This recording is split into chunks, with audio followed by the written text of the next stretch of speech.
जनाब नबी अकरम सल्लल्लाहु तआला अलैहि वसल्लम ने इरशाद फरमाया, निअमतान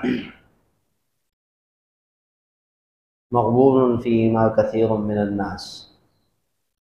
फरमाया दो नेमतें ऐसी अल्लाह रब्बुल इज़्ज़त ने इंसानों को अता फरमाई है कि अक्सर लोग उन दो नेमतों की कदर नहीं करते और अक्सर लोग उन दो नेमतों से जब तक वो रहती हैं गाफिल रहते हैं।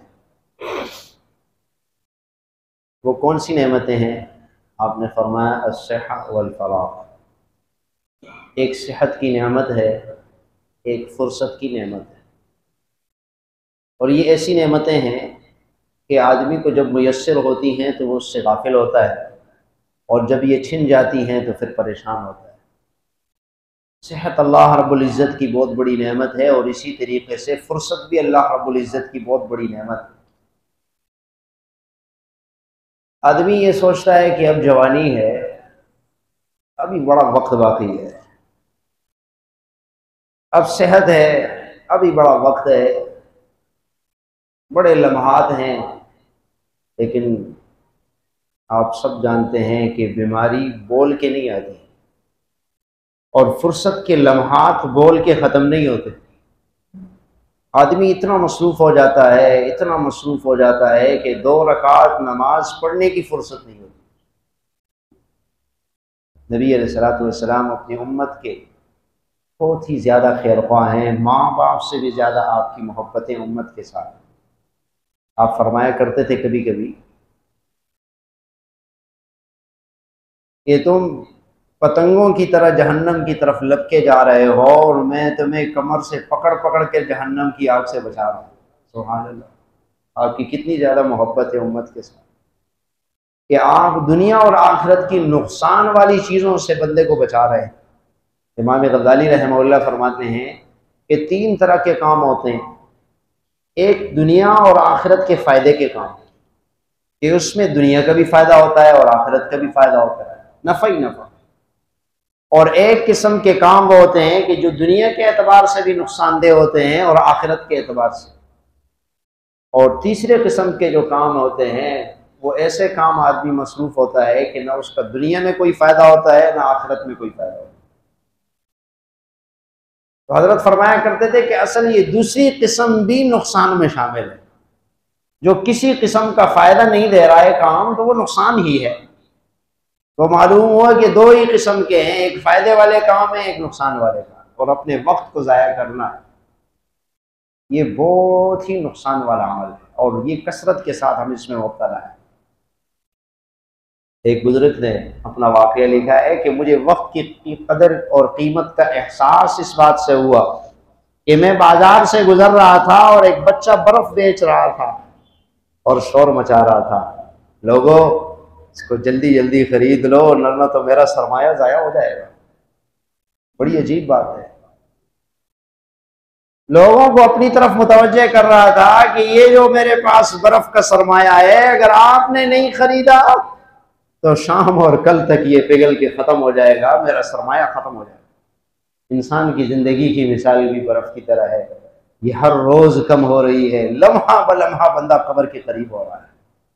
और ये हकीकत बात है, जो पैदा हुआ है उसे मरना है, जो आया है वो जाएगा, वो रहेगा नहीं। सबसे ज़्यादा दुनिया को अगर ज़रूरत है तो जनाब नबी अकरम सल्लल्लाहु अलैहि वसल्लम की है। आपसे बढ़कर इस दुनिया की कोई ज़ीनत नहीं। आपके मुबारक कदमों से ज़्यादा इस ज़मीन पर पड़ने वाले कदम नहीं। आप इस दुनिया में न रहे, हम तो वैसे ही दुनिया पर बोझ हैं, हम तो वैसे ही ज़मीन पर बोझ हैं। हमारे बारे में तो नबी अलैहिस्सलाम फरमा रहे हैं कि दिल में कब्र पुकारती है, एक दिन तो आएगा ना मेरे पास, फिर तेरे साथ अगले पिछले सारे हिसाब बराबर हो जाएंगे। अल्लाह ने फुर्सत दी है, इन फुर्सत की लम्हात की कदर करनी। अब्दुल्लाह इब्न उमर रज़ी अल्लाह ताला अन्हु अपने शागिर्दों के साथ जा रहे, रास्ते में एक कब्र आई, हजरत ने अपना जानवर रोक दिया, घोड़ा रोका, उतर गए, मुसल्ला डाला, 2 रकात नफल शुरू कर दिए, नमाज पढ़ी। शागिर्द हैरान है, उस्ताद जी को क्या हुआ है, कोई अल्लाह वाले की कब्र है या क्या मसला है, कोई ऐसा मकाम है? तो उस्ताद जी अपनी सवारी से उतर गए हैं, मुसल्ला डाल के नमाज पढ़ रहे हैं। शागिर्द ने पूछा, नमाज से फारिग हुए, हजरत आप कोई खास जगह है या कोई खास खबर है, ये क्या मामला है? फरमाया बस मैं इस कब्र के पास से गुजरा, ऐसे ही वाक़या हमारे उस्ताद जनाब नबी अकरम सल्लल्लाहु अलैहि वसल्लम के साथ पेश। हम हजरत के साथ थे, एक कब्र के करीब कब्रिस्तान में गुजरे, आपने फरमाया और आपने नमाज पढ़ी 2 रकात और फरमाया कि ये कब्र वाला अब इस बात की तमन्ना कर रहा है काश मैं दुनिया में आ जाऊं और 2 रकात नफल पढ़ लूं। इसको 2 रकात नफल की अहमियत का अंदाजा हो चुका है, हमें नहीं हुआ। आप फरमा रहे हैं कि मेरे पास तो वक्त भी मौजूद है, मेरे पास मोहलत भी मौजूद है, मैं पढ़ सकता हूं तो क्यों 2 रकात ना पढ़ूं। इसके पास अहमियत इस बात की, वो वक्त सब पर आने वाला है कि 2 रकात पढ़ने के लिए ये दुनिया में वापस आने के लिए अल्लाह के सामने आरज़ू ही करेगा। जो कुरान करीम की आयत मैंने पढ़ी उसमें यही कुछ है। तो अब्दुल्लाह इब्न उमर ने अपने शागिर्दों से यही कहा कि ये कब्र देखकर फौरन मुझे नबी अलैहिस्सलाम की बात याद आई कि इस कब्र वाले को तो मोहलत नहीं, मेरे पास तो 2 रकात पढ़ने की मोहलत मौजूद है। इसको तो इसकी अहमियत का अंदाजा हो चुका है लेकिन फायदा नहीं, मुझे अहमियत का अंदाजा नहीं। मुझे नबी अलैहिस्सलाम की बात याद आई कि अल्लाह ने मोहलत दी है तो 2 रकात पढ़। ये 2 रकात कितने कीमती है, कितने कीमती है। इसलिए नबी अलैहिस्सलाम फरमा रहे हैं कि अपने सेहत को गनीमत जानो और नेकियां कमाओ। जितना जहां रहना है उतना उसकी तैयारी करो, जितना यहां दुनिया में रहना है उसकी इतनी तैयारी करो और जितना वहां रहना है उसकी उतनी तैयारी करो। अब बताएं ज्यादा यहां रहना है या वहां रहना?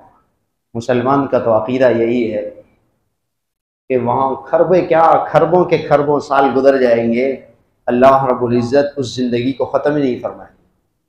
अगर वो राहत और सुकून वाली जिंदगी है तो राहत और सुकून खत्म नहीं होगा, और अगर परेशानियों वाली और हलाकत वाली जिंदगी है तो वो भी खत्म होने वाली नहीं। फिर उसमें चीखेंगे और चिल्लाएंगे, वहुम यस्तरिखून फिहा, उसमें वो चीखेंगे चिल्लाएंगे, रब्बना अखरिजना फी नअमल सालिहन, ए मेरे रब हमें निकाल लो यहाँ से।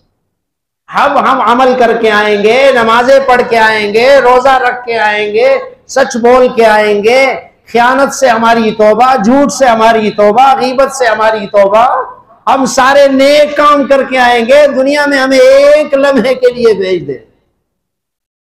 और कुरान करीम ने जिक्र किया है कि वो उसके लिए सब कुछ देने के लिए तैयार हो।